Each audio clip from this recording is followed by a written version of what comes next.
again. Welcome back to the show. With the baseball season in full swing, pun intended, and with the All-Star break about to happen, I think it's happening. I know it happens this month. It's July when I'm shooting this, so it's coming, or it's probably gonna happen soon. But anyway, with all that happening, I thought it'd be well timed to do a baseball game. But not any of the newer ones. I don't have any of the new PS3 ones, the Wii U, or, the PS3, PS4, Xbox One, Xbox 360 games. I have none of those. I decided to do a Super Nintendo game. And this one is kind of interesting. It's not like a Major League Baseball one. This actually came out at first for the Neo Geo in the arcades and on their console. And it was actually ported over to the Sega Genesis and the Super Nintendo. And I have here, what I'm going to do a review is the Super Nintendo Super Baseball 2020. Again, as I just mentioned, it also came out for the Genesis and originally appeared on the Neo Geo from SNK. And also this was, because it was on the Neo Geo, it also was in the arcades as well. And I really enjoyed the arcade game, the arcade Neo Geo version, which is why I bought this one. Well, anyway, enough of that. Let's get to those awesome credits, and I'll say why you should try and why you should try to get this awesome heck of a game. Now let's go swing for the fences.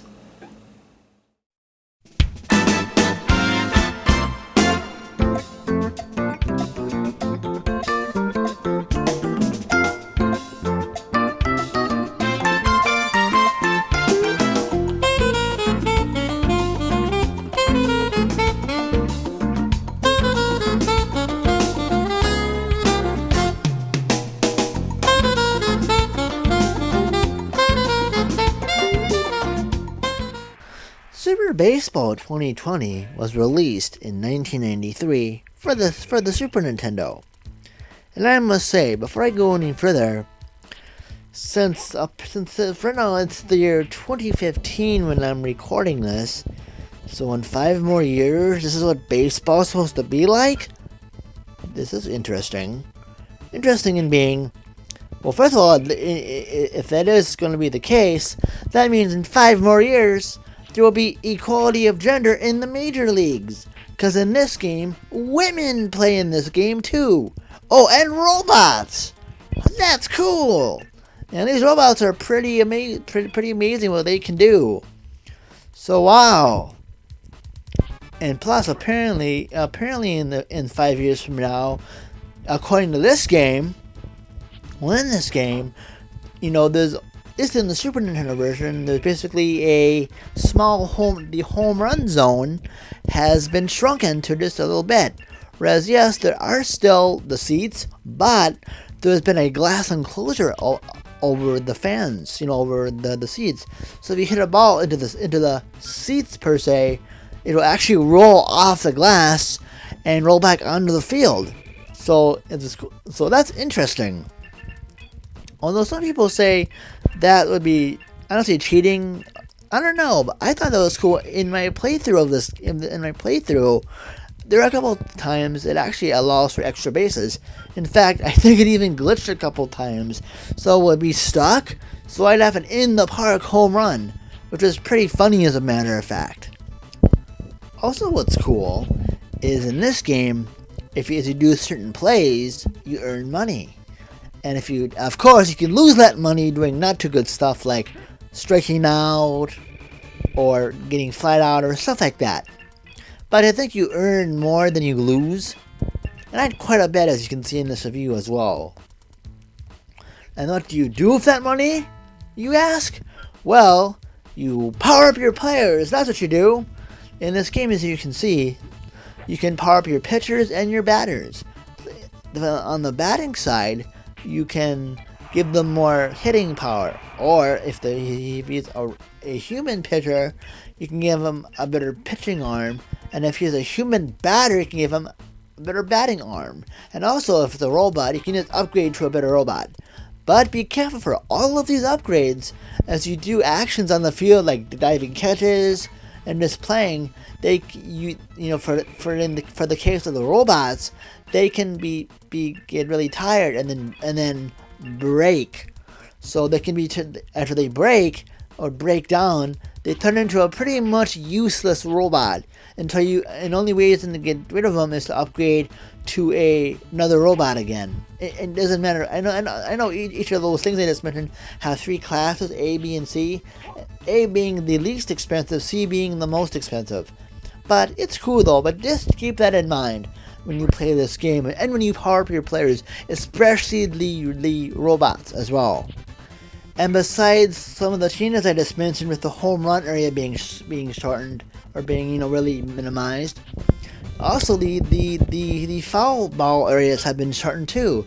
So I think it makes the game more offensive. So and also this does support up to 2 human players playing on head to head.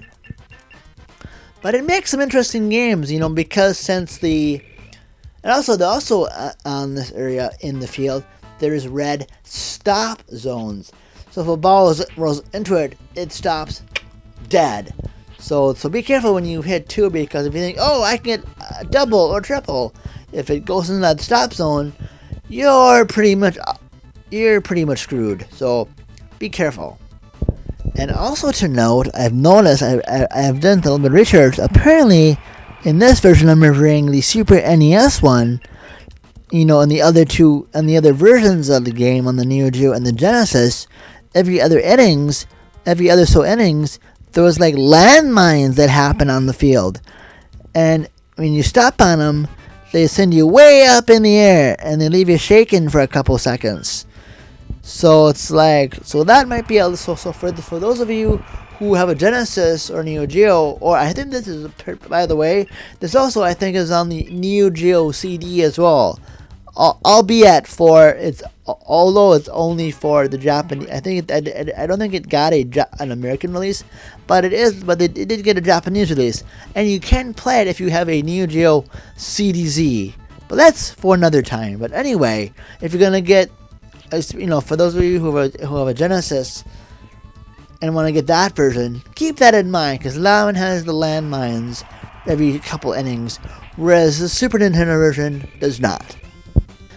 And also, there are a couple more limitations or some flaws, but the one I will briefly, this is the more one that I can briefly touch on, is basically, I don't know if I'm not familiar with baseball too much, but anyway, I guess in this game, there is no infield fly rule, which can be used to your advantage of a defender if there's base runners. So as a result of this, double plays and even triple plays are more common. So if you know that, I'm not too familiar with that rule, but if you play this game expecting to do that, well, you can't. So be careful, okay? Okay. Anyway, to wrap things up, when I first saw this in the arcades on the Neo Geo back in the day, I wasn't too big of a baseball fan, but I do enjoy playing baseball video games.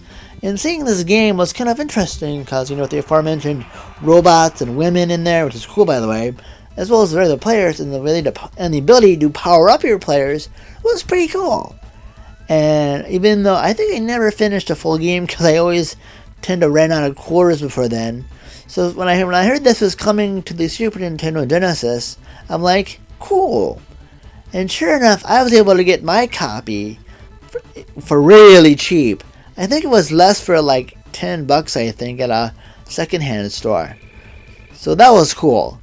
But though, even though I would love to, I myself do own a Neo Geo CDZ, and I think there's only a Japanese version, but I still would love to pick it up when I get the money. It's still a little bit out of my price range, but I would love to pick it up and play the actual Neo Geo version, which is cool.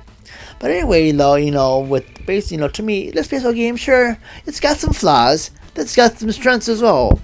So anyway, I really, as a retro fan too, I really enjoyed this game, even though, I would love to get a Neo Geo one, but the Super Nintendo one is pretty good, at least in my book. So with that said, my recommendation is moderately recommended.